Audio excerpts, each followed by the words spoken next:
Kenneth Feinberg, thank you so much for joining us here at CEU. Glad to be here. Your current post is that of managing the BP oil spill fund, $20 billion, set up by BP to compensate those who have suffered financial loss as a result of the spill.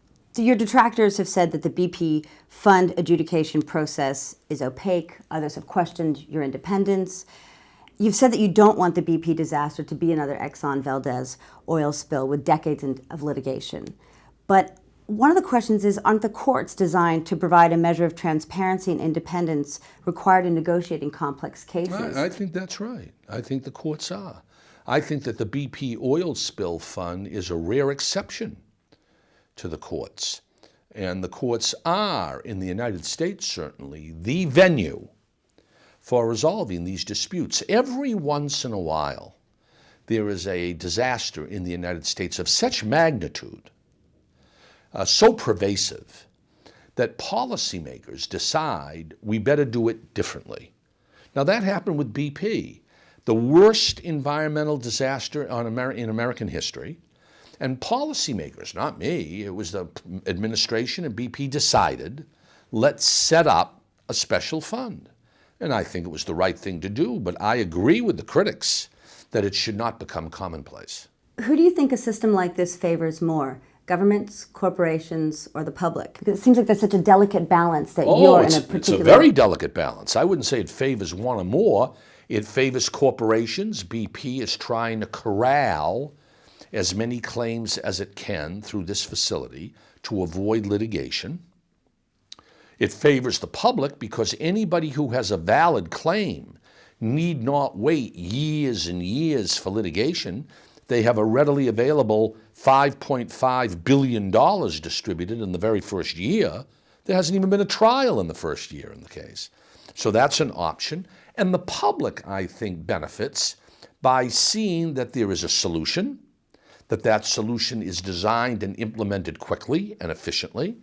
And there are problems when you have over 1 million claims, but I think those problems have largely been solved. And if there's a sense as you get closer and closer towards the end of the process that there's still legitimate claims that might be out there, but the money might not be enough, is this a cap, or is there potential that it would go on beyond? Oh, no. BP's made it very clear that if $20 billion is not enough, they would honor any other additional valid claims. I suspect, after doing this for a year, that there should be enough money. We'll see. That's a cautious estimate. But I think that the funds will be sufficient based on what we've seen in the first year. As special paymaster for the U.S. government's Troubled Asset Relief Program, in short, the bailout program of the financial sector, you set salaries for top executives at firms that were rescued by the federal government. Again, you were asked to make a calculation, this time based on the value of a corporate executive and his or her contributions to a company. Do you think that corporate salaries are out of sync with the value top executives add to their companies? Certainly in the United States they are.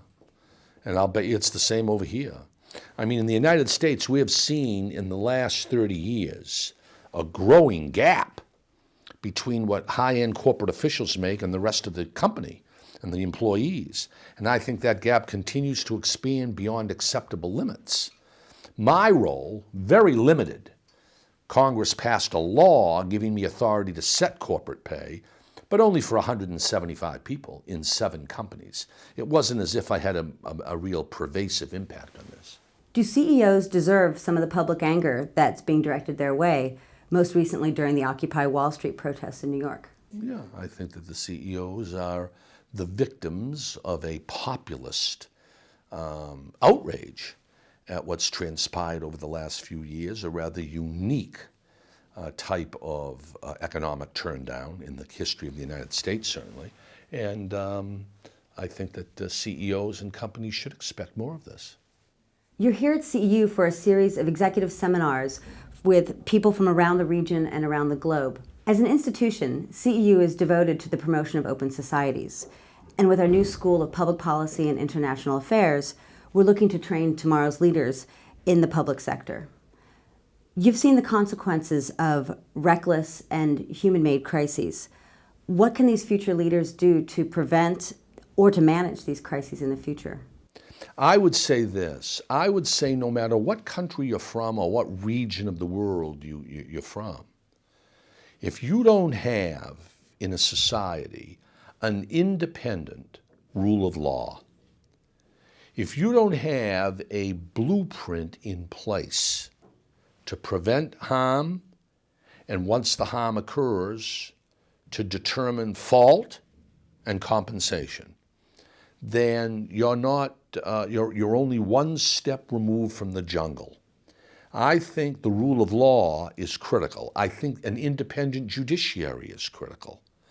And I think that all of the problems I've worked on, man-made, very difficult, horrible to contemplate, terrible tragedy, the resilience of the United States, the rule of law, the availability of judges, the creative public policy thinking that went into the 9/11 fund or the BP oil spill fund, I think is unique and should be emulated by other countries.